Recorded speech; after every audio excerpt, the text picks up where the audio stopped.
How do I do it all? The Brezza gives me the power.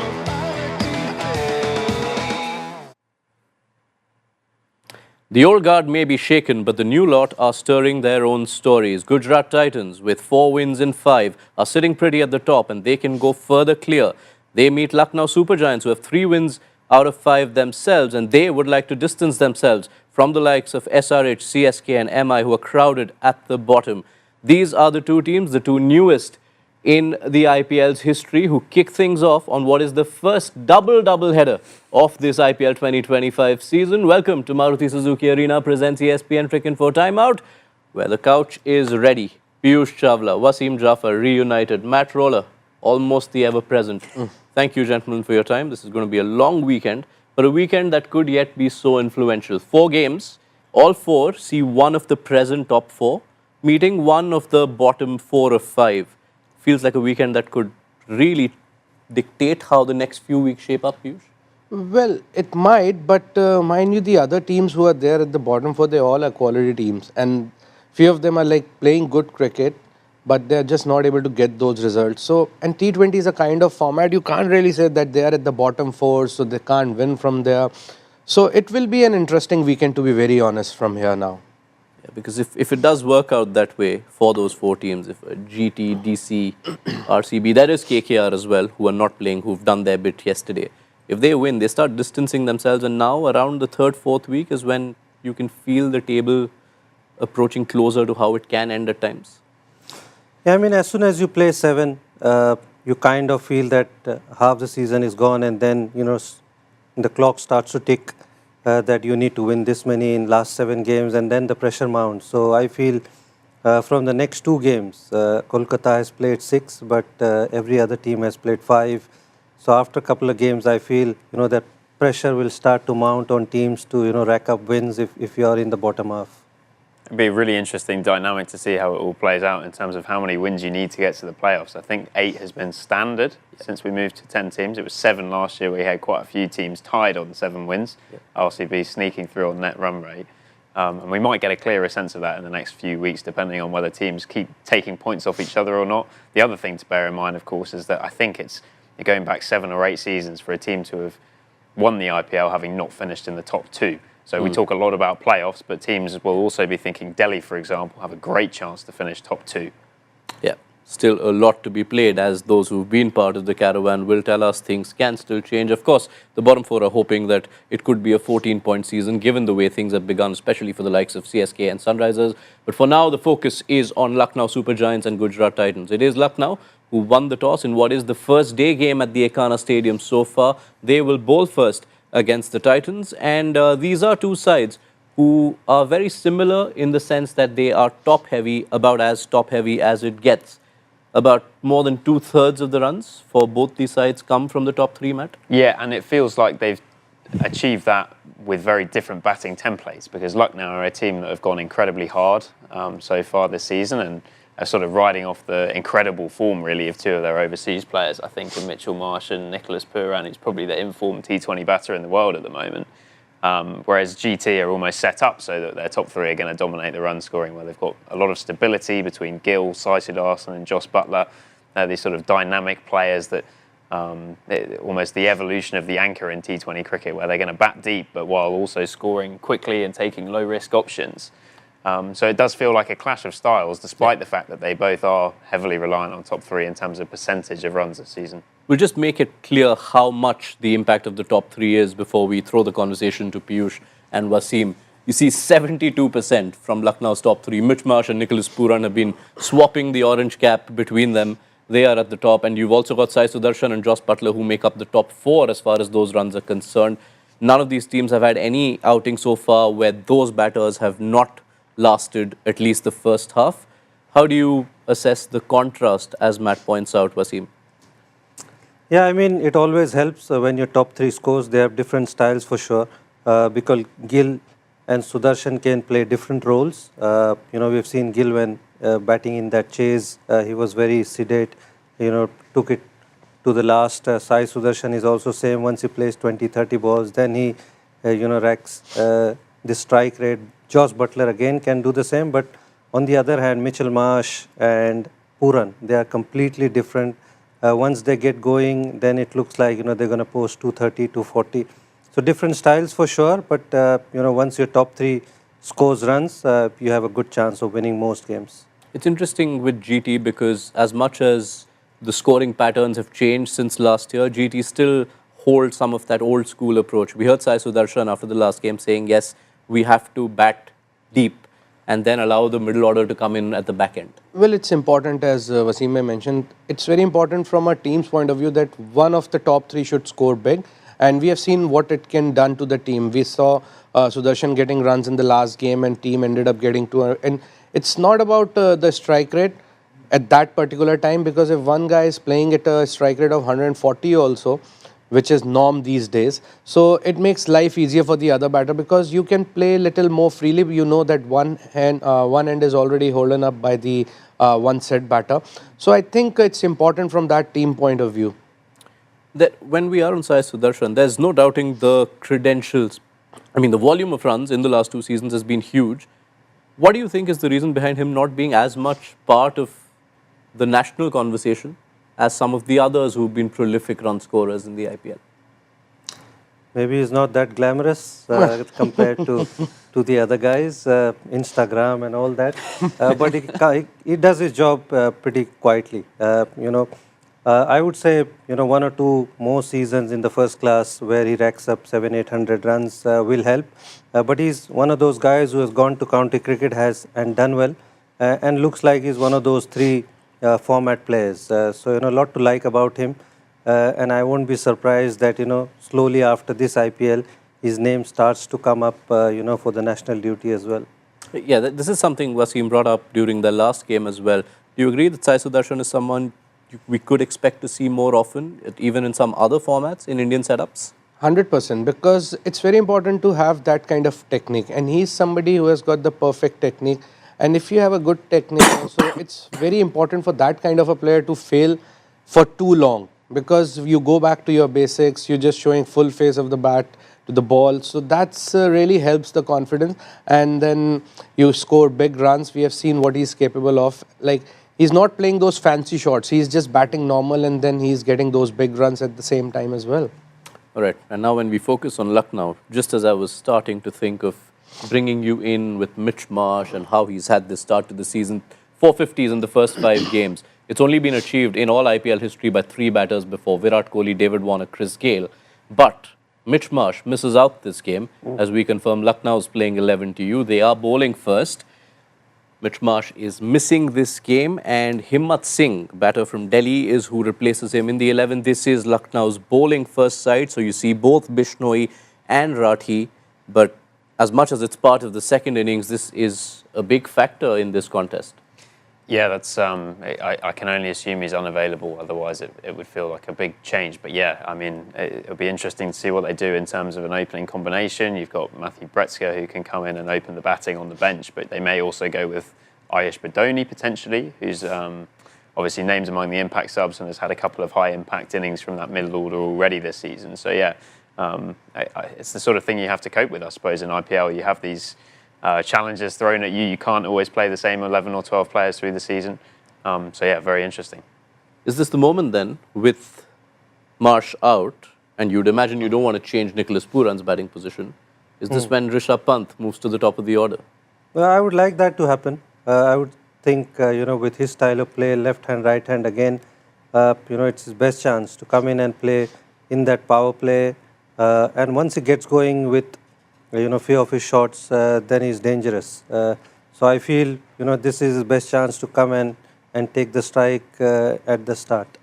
Yeah, because a lot of the conversation around Lucknow so far has been that while that top 3 is doing its bit, it is the middle order that's not working so well. Rishabh Pant, with the possible freedom and liberation that comes with opening, could that be just the change? Well, that will suit his game definitely, because he's somebody who likes to play shots, and when you go up the order, only 2 fielders outside the circle, and sometimes it's like blessing in disguise, I would say, because I'm sure Mitchell Marsh is not available because of some injury concern. Yeah, I can confirm it's not an injury. Rishabh Pant has said at the toss that Marsh misses out because his daughter is unwell. Yeah, Don't have any more details. Yeah, so it's like a personal something, because the way he performs, so there is no point talking too much about that. So now this is the chance because he's somebody who was in a great form. And now if Rishabh Pant goes up the order and the kind of season he's having in the middle order, you never know. He might go there, he get those quick 40, 50, and then that will boost his confidence. And once Mitchell Marsh is back, he can again move back to the middle order position, and then those 40, 50 runs confidence will do a great thing for him. There was a period where India briefly flirted with the idea of Pant as opener. If you have the numbers on you, I will allow you to jump in right away. I was just going to say, I remember him doing it in a T20 international series in England, yes. in 2022, and it felt like an interesting move at the time. Obviously, India at the time was sort of experimenting with a few different options for how they might go about things in T20 cricket, and there's been a lot of change since then. But yeah, I think it's something that inherently I quite like as an idea. The idea that he can, play a few shots against the hard new ball, cause a bit of chaos like he does in other formats. So yeah, it'd be interesting to see if that's the route they do go down, because there's obviously a bit of instability there in terms of losing a key player. There were also certain numbers I remember going through a little earlier in the season, which suggested that when you look at Pant from his IPL heyday of 17, 18, 19, he was doing much better against spin once he'd had a few overs. So when he was coming out in the power play and he'd been set, he was much better in taking on and taking down spinners, as opposed to the struggles we've seen in more recent seasons. Yeah, sometime in the middle always helps. He's somebody who, if he plays 13, 14, 15 deliveries, and even if he's got 20 odd runs, it doesn't harm him, because the next 15 can go for 30 plus easily. We have seen that happen in this tournament. But I think, for him to start steadily without, it's very unlike Pant. But yeah, having those 15 deliveries where he plays, normal standard cricket and then cut loose after that, that's going to help him. Reliably informed that it's 5 innings, 71 runs as opener at a strike rate of 136 for Pant so far. If we just widen the lens, Piyush, it's also a period in Pant's life where he knows that he's not really a sure shot in India's white ball setups. As good as Pant, the test batter, and as established as he is there, the ODI and T20 formats he's been slipping back, and a bad season can push you way out of the reckoning. Well, I'm sure he must not be thinking about that at the moment, because when you are in a tournament, you just want to focus on that, and when you have added responsibility on your shoulder as a captain, so you just want to go out there, focus on that, follow the process. If things will fall in place for the player as a captain, as a batter, so things will definitely change in Indian team format as well. But at the moment, he needs to focus on this IPL and focus on his batting. When it does come to the chase, and we'll see what eventually the batting order is, and it could be a case for Matthew Breetzker to potentially open as well. But with Marsh not around, if you do end up losing a Pooran early, which has not happened much often this season, is there enough in the Lucknow middle order? Have you been satisfied with what Badoni, Samad, Miller have done so far? Well, obviously Miller is a class act, but Samad and Rishabh himself, and then probably Badoni. I don't know. It looks like Badoni should be back as the impact sub, because I guess he's somebody who's going to come in, because they put Himmat Singh ahead of him. So I'm guessing Badoni might be coming in, but Breetzker could be that one who opens the batting, and then the normal batting order follows. So I feel they have the credentials. David Miller, Himmat Singh is a decent player himself. Rishabh Pant, Abdul Samad. You don't want to go later than that, because Shardul is the only one. But they have the numbers. Abdul Samad has got quite a few years in the IPL, and he's matured quite a lot. I like Shahbaz as well. He's somebody who's very goes under the radar, especially his batting. But yeah, they have the credential and they should be able to do well. But Nicholas Pooran obviously is the main guy for them. Let's confirm how Gujarat Titans are lining up for this one and whether there are any changes. And there is. Washington Sundar, who starred at number 4 in the win in Hyderabad, wasn't used in the previous outing, is back and slotted, at least carded, at number 4. They do continue to go with 3 overseas, Butler, Rutherford, Rashid Khan, as we still await details on Kagiso Rabada's return to the IPL. Prasidh Krishna on the impact bench. You'd imagine, given his form, that is an obvious swap when they defend later in the piece. Piyush, this has been one of the other facets of Gujarat Titans. They've been winning these games, but they've also been happy to be flexible with their combinations. Well, I feel the kind of conditions they have played at. They went to Bangalore, they got seaming conditions, they adapted the situation really nicely. Then they came to Hyderabad, slow wicket. There, Shubman Gill came out as a hero, the way he batted. So I think that's the best thing about this team. Wherever they are going, they are adapting the conditions really well, and that's really the success mantra for this team, I feel. And if you look at the team, everyone is experienced enough, everyone has played enough cricket, so that really helps the cause, because once you have enough experience, so you adapt those things really quickly, and that's what really working out for Gujarat at the moment. And it is the usage of that final domestic bowling resource that they've been really flexible with, right? There have been a few games where Arshad featured. Washington, as much as he did the batting, you could have also potentially been part of that 11 against Hyderabad, seeing the surface in Hyderabad. And now today here is a black soil at Ekana. Yeah, and it'll be really interesting to see whether they use him with the ball this time around. It'll also be fascinating to see what number he comes in, because he obviously came in at number 4, which he's not had that many opportunities to do in the IPL. He's often been sort of right at the top or lower down. Played really well, then missed out the game after with Rashid Khan coming in there, and now is back in potentially in the same role. So it'll be fascinating to see how they use him. I suppose it's one of those things where if a losing team was making that change, we'd probably be saying, well, it's incredible, their instability. But with Gujarat winning, it looks like they've got it nailed on how they want to use those players in the middle order at the moment. It has been a big part of the years they were successful, 22, 23, their first couple of seasons. They weren't averse to changing the mix based on conditions. When you consider the 3 spinners that they'll have at their disposal between Rashid, Sai Kishore, Washington, how do you see them using those overs of spin, defending a total in a day game at Ekana?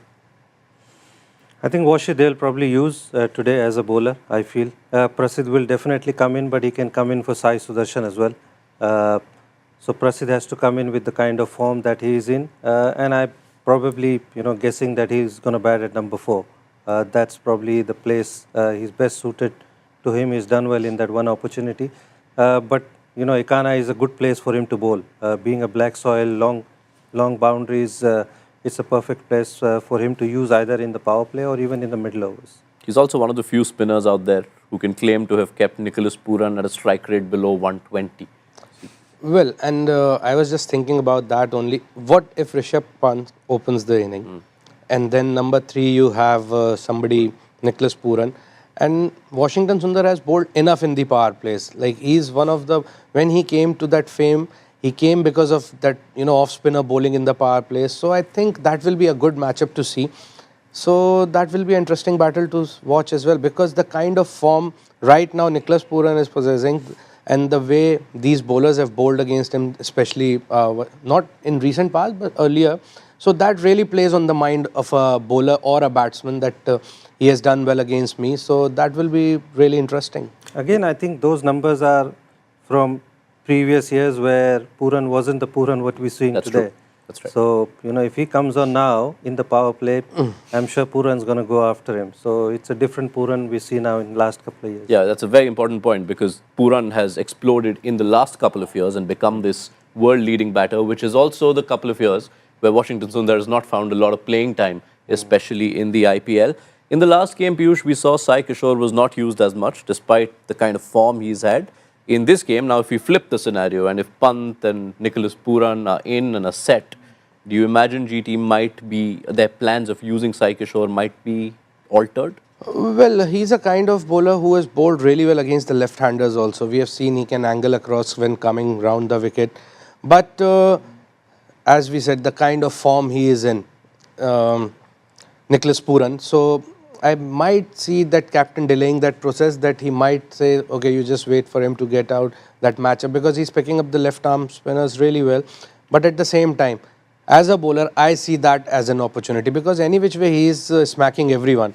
If he smack couple of sixes and you get his wicket, so that's like a real bonus for me. And the kind of form, both of them, Nicholas Pooran and Sai Kishore, and that will be a good thing to watch, because I want to see Sai Kishore winning that battle. Would be quite a sight. Can't wait to see that. But as much as we talk about the domestic spinners in Washington Sundar and Sai Kishore, They do have this other spinner as well, one of the best in the business, Rashid Khan. Matt Roller, what have you got for us? Yeah, well, I wanted to zoom out maybe a little bit from today's game and talk about Rashid's season generally, because it has been a slightly quieter start to 2025, despite the fact he did all right in the last game. Yep.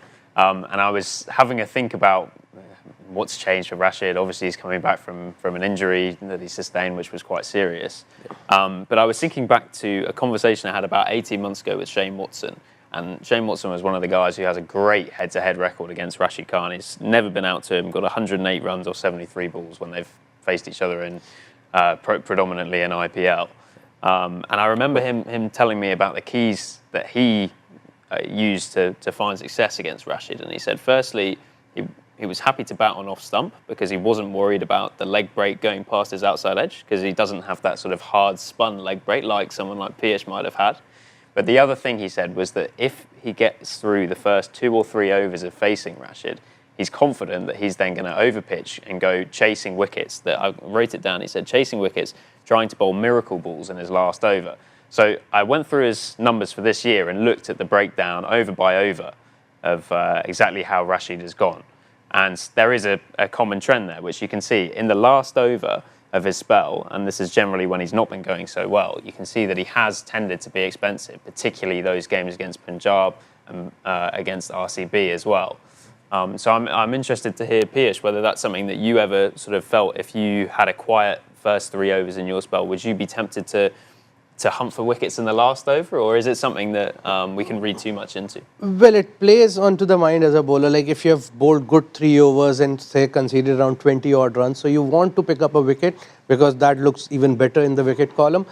But I just try for the first 2 balls, to be very honest. If I get hit in those first 2 balls, I go back to my normal, what actually worked for me in the last 18 balls. Because again, at the same time, everyone knows, like when you're bowling in a T20, the economy matters more than the wicket. There are situations where the wicket also matters, because nowadays if you want to contain a batter, but at the same time, it totally depends on the game situation, that what exactly the team needs from you at that particular time. And is that something you think Rashid has maybe been guilty of at times this year, is bowling a little bit on the full side a little too often? Yeah, he looked like that. Like generally you'll never see Rashid bowling that full, but this year full, and his pace also. Earlier, it used to be quicker through the batsman, so he never used to give that much of time. Now, if you see, he's getting pulled many times. Earlier, it never used to happen. Maybe because of injury, he's not getting that kind of a pace from the wicket or from his body, because it do happens to anyone. But at the same time, if I feel, if he'll just start bowling normally on length, not trying too many things, he'll be effective like he was. All right. If the problem is people going after him in the first 3 overs, leading him to bowl a certain way in the 4th, at least the signs point that, or the history points that this is a batting lineup. He's usually managed to keep quiet. You look at Rashid's strike rates against most of the Lucknow batters. Marsh, of course, isn't featuring now in this game, but he's kept them to 90s and 100s and 110s, and that includes Nicholas Pooran and Rishabh Pant. So while you are waiting to see Sai Kishore versus Nicholas Pooran, it will, of course, continue to be a great sight. Pooran versus Rashid, if and when that happens. Wasim? Yeah, I mean, it's going to be exciting because Pooran has got out to spin. It's not that obviously he's going to smack. And like Piyush has said, even if you concede a couple of sixes and get his wicket, I think it's a great bargain. So, you will be tempted to throw the ball to Rashid or even Sai Kishore for 1 or 2 overs and, see Pooran go after them. But if you get his wicket, then you're going to cause trouble in that tent. Lots more threats to examine. I'm going to bank some of them for half-time, but thank you for this part of the conversation. Before all the spinners come into the picture, of course, it will be a lot of pace in the power play. So let's see what we can expect on Maruti Suzuki Arena presents Power Play Conversations.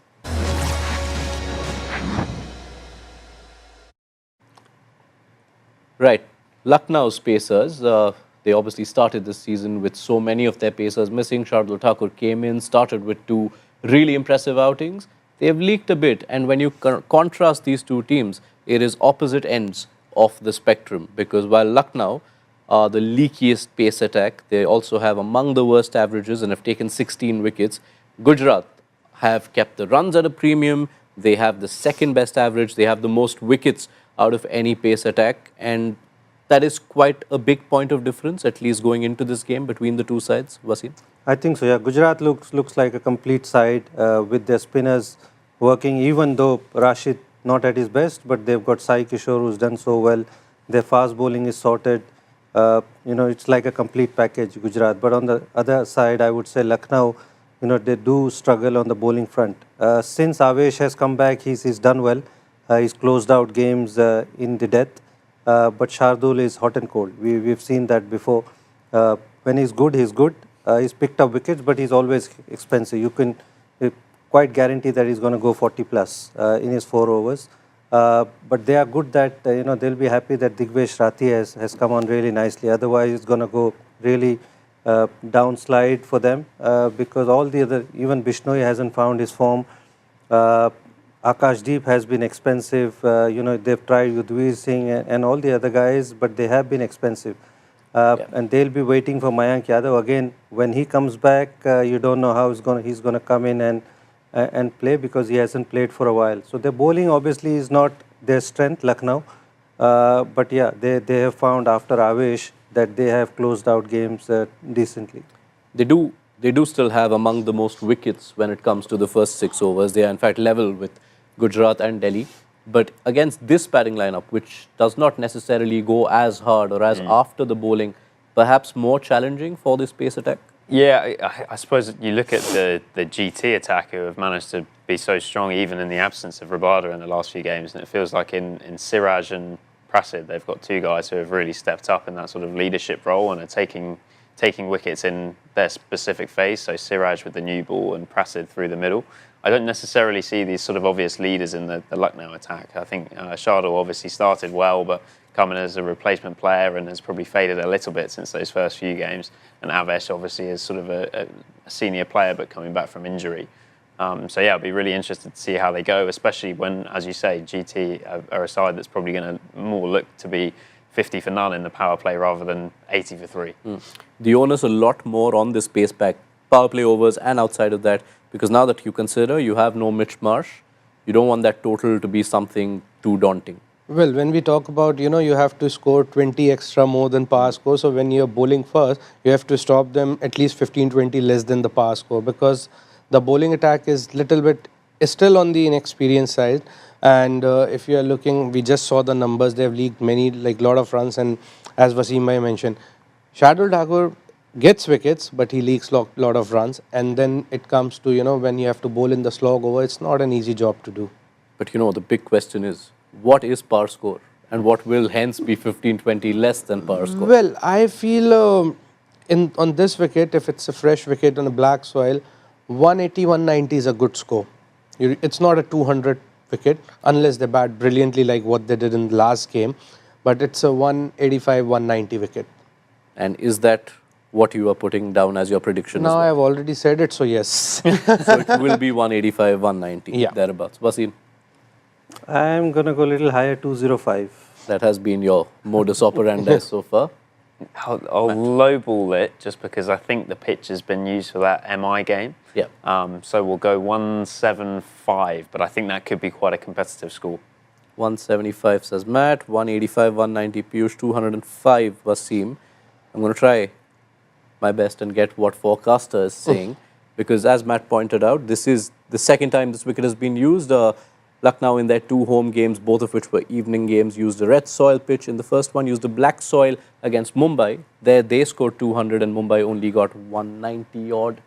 And that was Lucknow's win. All right, there's only so much time I can buy for us. Forecaster, I will let you know what forecaster said when we meet back. But thank you so much for kicking us off on this double-header Saturday. Piyush, Wasim, Matt, look forward to your company at halftime. Be sure to join us at the end of this Gujarat Titans innings then on Maruti Suzuki Arena presents ESPN Cricket for Timeout.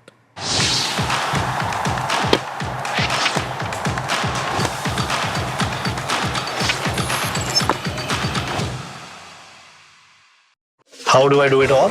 The Brezza gives me the power.